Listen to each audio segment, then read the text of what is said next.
Shalom adik-adik yang dikasih Tuhan. Apa kabarnya hari ini? Amin, semua sehat ya. Wah, sekarang sudah minggu pertama di bulan September. Semoga adik-adik semua masih tetap semangat ya, walaupun kita masih beribadah secara online. Oke adik-adik, yuk kita siapkan hati dan pikiran kita untuk mendengarkan renungan ibadah sekolah minggu pada hari ini. Yuk kita berdoa dulu sebelumnya. Tuhan Yesus, kami mengucap syukur Bapa atas kasih dan pemeliharaan Tuhan yang boleh kami alami hari lepas hari. Kami yakin dan percaya Tuhan Yesus Kau Allah yang menjaga dan memberkati kami. Tuhan, walaupun pagi ini Tuhan kami masih beribadah secara online, tapi kami yakin dan percaya Tuhan Yesus Engkau Tuhan dan Juru Selamat dan kehidupan kami. Mari Tuhan Kau jagai kami Bapa, Kau lindungi kami Tuhan, agar suatu saat nanti Bapa kami boleh berkumpul beribadah kembali bersama-sama dengan teman di gereja. Kami serahkan segala sesuatu ke dalam tangan Tuhan. Kami yakin dan percaya bahwa Tuhan Yesus akan berikan yang terbaik bagi kami. Amin. Adik-adik, tema renungan sekolah minggu kita hari ini adalah Gembalakanlah domba-dombaku.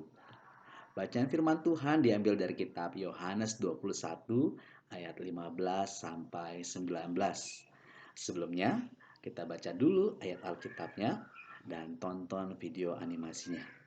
Kita baca Yohanes 21 ayat 15 sampai 19. Adik-adik, ketika Petrus bertemu dengan Tuhan Yesus menanyakan sesuatu kepada Petrus. Petrus, apakah engkau mengasihi aku? Kemudian Tuhan Yesus memberikan perintahnya. Perintahnya kepada Petrus adalah, Petrus, gembalakanlah domba-dombaku. Adik-adik, pertanyaan dan perintah yang Tuhan Yesus berikan kepada Petrus tidak hanya diberikan sebanyak satu kali, tetapi sampai 3 kali. Kenapa harus sampai 3 kali? Apa Petrus tidak mendengar apa yang Tuhan Yesus katakan?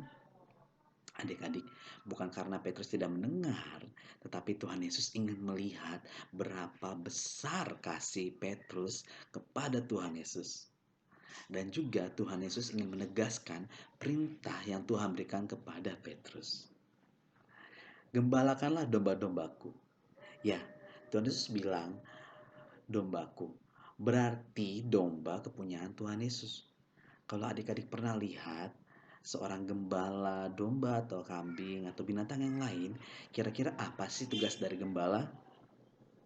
Ya, tugas dari gembala adalah satu, merawat, memberi makan dan memberi minum domba atau kambing yang dipeliharanya. Tugas yang kedua, seorang gembala juga menjaga agar domba atau binatang peliharaan tersebut tidak sampai hilang atau dimakan oleh binatang buas. Yang ketiga, tugas gembala adalah mencari dan mengantar domba-dombanya ke padang rumput. Tugas yang keempat adalah membawa domba untuk kembali pulang ke dalam kandang. Nah, tugas seorang gembala inilah yang Tuhan Yesus perintahkan kepada Petrus untuk dilakukan.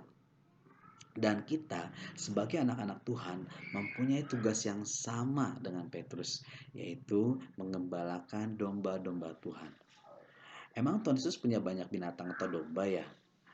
Domba yang dimaksudkan oleh Tuhan Yesus adalah orang-orang yang belum mengenal Tuhan, atau orang-orang yang masih malas untuk beribadah kepada Tuhan. Lah, bukannya itu tugasnya opa, oma, atau pendeta, atau tugasnya kakak-kakak sekolah minggu? Bukan adik-adik. Tugas mengembalakan domba Tuhan Yesus bukan hanya tugasnya opa atau oma pendeta atau kakak-kakak sekolah minggu, tapi tugas kita semua. Ada kasih contoh ya, misalkan adik-adik punya teman nih di rumah atau di sekolah yang masih malas untuk beribadah. Nah, tugasnya adik-adik adalah untuk mengingatkan dan mengajak teman-teman tersebut untuk beribadah kepada Tuhan, baik secara online maupun offline. Oke. Atau adik-adik juga bisa mengingatkan atau mengajarkan teman-teman kita untuk berdoa dan memuji nama Tuhan. Bisa lewat lagu-lagu pujian rohani yang adik-adik tahu, atau adik-adik bisa share tentang lagu-lagu rohani supaya mereka tetap beribadah kepada Tuhan dan memuji nama Tuhan. Nah, adik-adik, tugas dan tanggung jawab itu adalah kepunyaan kita semua untuk menggembalakan domba-dombanya Tuhan Yesus. Oke, walaupun kita sekarang masih ibadah online, ya nggak apa-apa. Ya, tetap semangat. Adik-adik memang banyak tugas dan tanggung jawab kita sebagai anak Tuhan. Tapi salah satunya adalah kita harus menjadi garam dan terang dunia. Kita juga harus mengembalakan domba Tuhan. Kita harus selalu dekat dengan Tuhan. Jangan sampai kita terhilang. Oke? Tetap beribadah pada Tuhan, tetap memuji nama Tuhan. Demikian firman Tuhan kita pada minggu ini. Semoga adik-adik semua selalu dalam keadaan sehat dan tetap semangat. Jangan lupa untuk selalu berdoa, membaca firman Tuhan, dan mengucap syukur atas apapun yang terjadi dalam kehidupan kita. Kita yakin dan percaya bahwa Tuhan Yesus itu baik dan Tuhan Yesus adalah Allah yang Maha Kuasa. Amin adik-adik semua. Oke, sampai jumpa minggu depan di ibadah sekolah minggu Gereja Batu Karang. Tuhan Yesus memberkati. Shalom.